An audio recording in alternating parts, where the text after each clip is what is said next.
Hello dear students. क्या हाल है आप सभी का।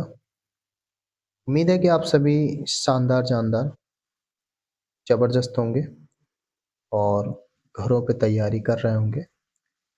आप सभी को पता होना चाहिए कि 2024 समाप्त हो चुका है और 2025 हमारा प्रारंभ हो चुका है। और इसी के साथ में जोर शोर से बच्चों की एक्साइटमेंट, घबराहट और कई बच्चों की तैयारियां ज़बरदस्त हो चुकी होंगी। वो वेट कर रहे होंगे कि कितना जल्दी एग्ज़ाम हमारे प्रारंभ हो जाए। तो उसी चीज़ के लिए आप सभी के बीच में मैं क्लास 10th के विज्ञान का पेपर लेकर आया हूँ। काफ़ी इम्पोर्टेंट पेपर है, मैंने इसको पढ़ा भी है। आप इस पेपर को पढ़ के जाइए, कहीं ना कहीं इससे आपको लाभ देखने को मिलेगा बोर्ड परीक्षा में। और ये प्रश्न पत्र मैं आप सभी के सामने ओपन करता हूँ। आप सभी को जैसा कि पता होना चाहिए कि 20 ऑब्जेक्टिव आते हैं, तो उन ऑब्जेक्टिव को सॉल्व करते हैं। अभिसारी जो दर्पण होता है वो आपका अवतल दर्पण होता है। और कह रहा है कि निम्न में से किस माध्यम में प्रकाश की चाल सबसे कम होगी। प्रायः आप एक चीज जानिए, प्रकाश की जो चाल सबसे ज्यादा होती है वो निर्वात में होती है और प्रकाश की सबसे कम चाल ठोस में होती है। तो ठोस कहीं ना कहीं हमें यहाँ पर एक ही पदार्थ दिख रहा है, वो है हीरा। और अपवर्तनांक n बराबर होता है c बटे v। और कहीं ना कहीं हीरे का अपवर्तनांक इन तीनों में सबसे ज्यादा है, तो चाल सबसे कम हो जाएगी। तो इसका करेक्ट आंसर का हो जाएगा, यानी कि हीरा। अगले क्वेश्चन की तरफ चलते हैं। लेंस की क्षमता व्यक्त की जाती है बेटा डायोप्टर में व्यक्त की जाती है। एक इलेक्ट्रॉन पर आवेश जो होता है वो माइनस का होता है 1.6 10 की घात -19 कूलम।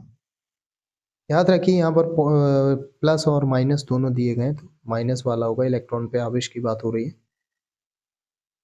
विद्युत धारा का एसआई मात्रक आप सभी को पता होना चाहिए, एम्पियर होता है। मानव नेत्र उत्तल लेंस होता है, उत्तल यानी कि अभिसारी लेंस होता है।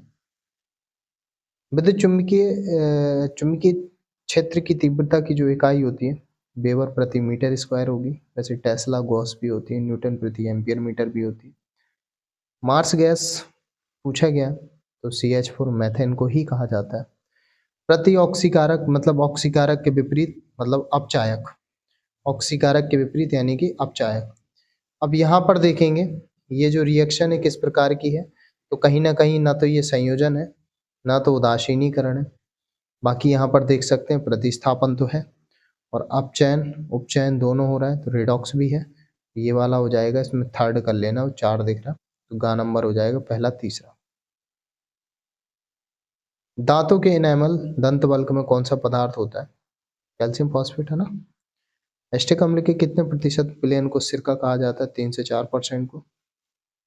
सजातीय युग में एक ही श्रेणी के SCHO CH3CHO खा नंबर हो जाएगा। इसके बाद द्विसंकर संकरण का दर्श प्रारूप फिनोटाइप है, ये होगा 9-3-3-1। और ये आपका एक संकरण का होता है, करेक्ट अभी गा नंबर हो जाएगा हमारा। मेंडल ने अपने आनुवंशिकता संबंधी प्रयोग किस पौधे पर किए थे? उद्यान मटर पर। और ये वीडियो देखने के साथ साथ अगर आप क्लास 12th में इस साल बोर्ड एग्जाम देंगे तो हमारे चैनल में क्रैश कोर्सेज मैथमेटिक्स का कराया गया है, एकदम 14 दिन में ज़बरदस्त क्रैश कोर्स है। आप डिस्क्रिप्शन पे जाकर देखिए उसको, कहीं ना कहीं अगर आप उसको पढ़ेंगे तो यकीन के साथ 90+ आप इजीली स्कोर कर लेंगे। सारे चैप्टरों का क्रैश कोर्स छोटी छोटी वीडियो में 14 वीडियो में कंप्लीट किया गया, डिस्क्रिप्शन पे जाके उसको जरूर देखिए। 16वां नंबर, निम्न में से कौन सा पादप हार्मोन है? तो साइटोकाइनिन है। किस हार्मोन के द्वारा बिना निषेचन के ही बीज रहित फल प्राप्त किए जाते हैं? तो जिब्रेलिन हो जाएगा इसका करेक्ट आंसर।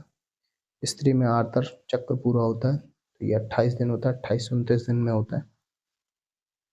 ग्लाइकोलाइसिस क्रिया संपन्न होती है तो कोशिका द्रव्य में,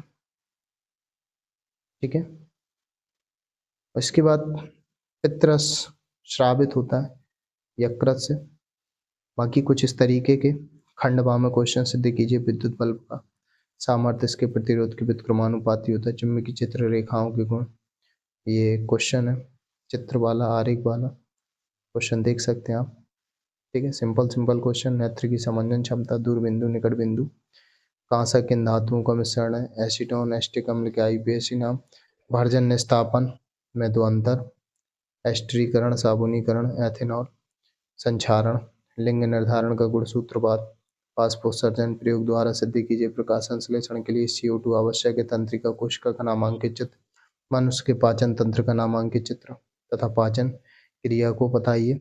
मानव में मादा जनन तंत्र का सचित्र वर्णन।